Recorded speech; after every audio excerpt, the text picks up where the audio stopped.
Did you know that the first Sri Lankan settlers in Australia arrived over 200 years ago? Yes, you heard me right. Think about this for a moment. Today, Australia is home to over 150,000 Sri Lankans, not counting the thousands more of Sri Lankan Ceylonese descent.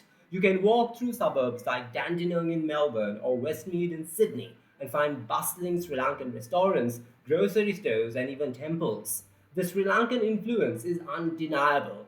But what if I told you that the very first Sri Lankan to set foot in Australia did so when it was nothing more than a brutal penal colony, a dumping ground for the British Empire's convicts and outcasts? And what if I told you that it wasn't just one person, it was an entire family, a father, mother, and three children from the erstwhile Kandyan kingdom? They arrived in Australia in 1816, a time when the continent was wild, dangerous, and teeming with exiled criminals and hardened soldiers. How did they get there? Surely no one in their right mind would willingly move from the lush tropical landscapes of Sri Lanka, formerly Ceylon, to the harsh, unforgiving penal settlements of Australia. Were they prisoners, traitors, or was there a greater force at play? Strap in because we are about to uncover a long lost chapter of Sri Lankan history, one that very few know about, but one that changed the course of a family's destiny forever.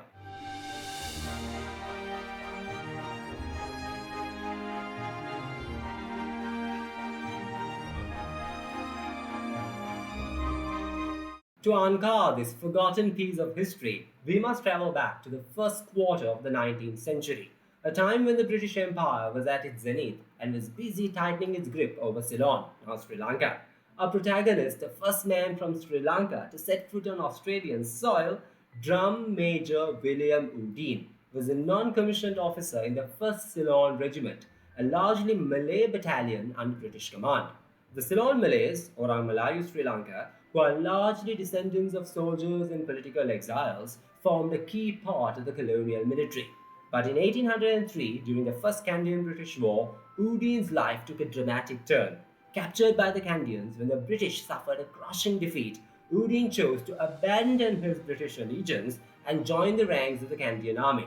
The Kandyans, known for their strategic alliances, welcomed him with open arms into their forces and even arranged a marriage to a Sinhalese woman and provided him with land, ensuring his full integration into the Kandyan kingdom. For over a decade, Oodeen lived in the Kandyan kingdom, serving under the Nayakar king Sri Vikramaraja Singha, the last ruler of the independent kingdom. But fate had other plans. In 1815, the British finally conquered Kandy, bringing an end to the kingdom's centuries-old sovereignty. Those who had once betrayed the British, including Oodeen, were now seen as traitors. His punishment? Well, death by firing squad.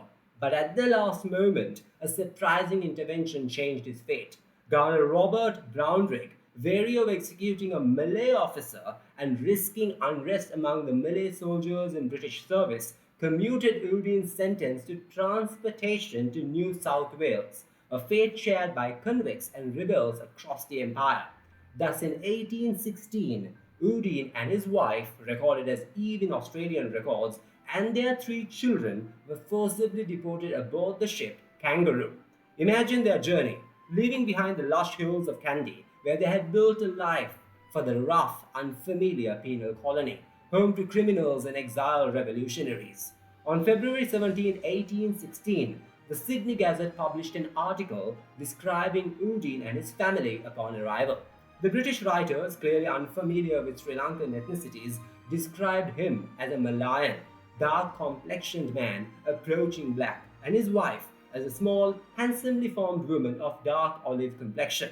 Their three children were noted to have agreeable features, yet the article ominously questioned how they would survive in a foreign land. Would they thrive in the New World, or would history swallow them into oblivion?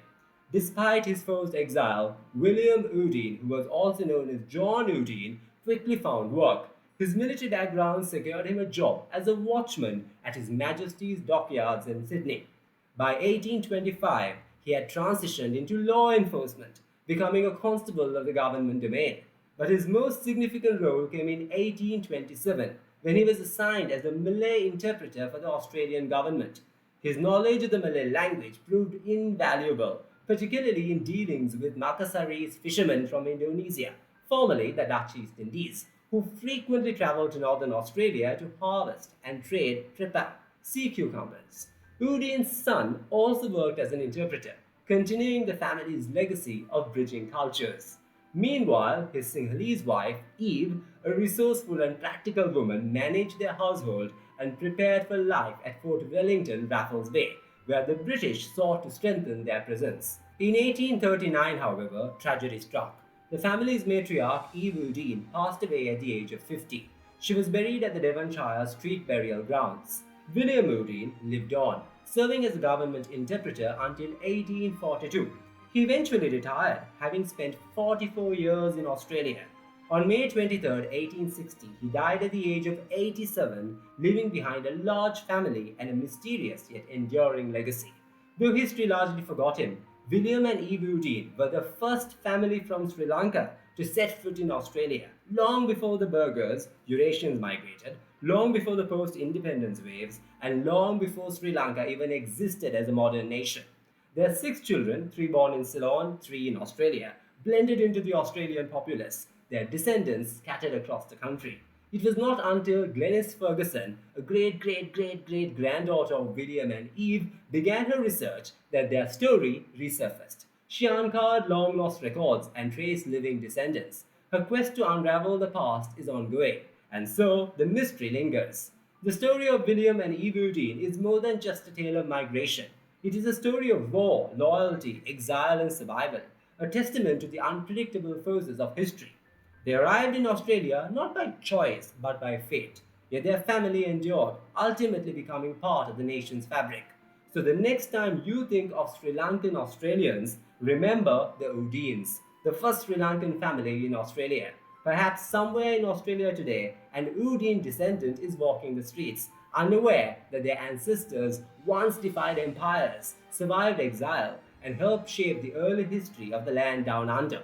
Could it be you? If you would like me to do a separate video on the history of Sri Lankans in Australia, please do let me know in the comments below. And for more details on William Oodeen and his family, please check out the sources and recommended readings mentioned in the description below. Also, if you have any inquiries or additional information, please feel free to email me at tuanzamirwrites@gmail.com. Until next time, this is me, Zamir Karim, signing off, uncovering history one story at a time.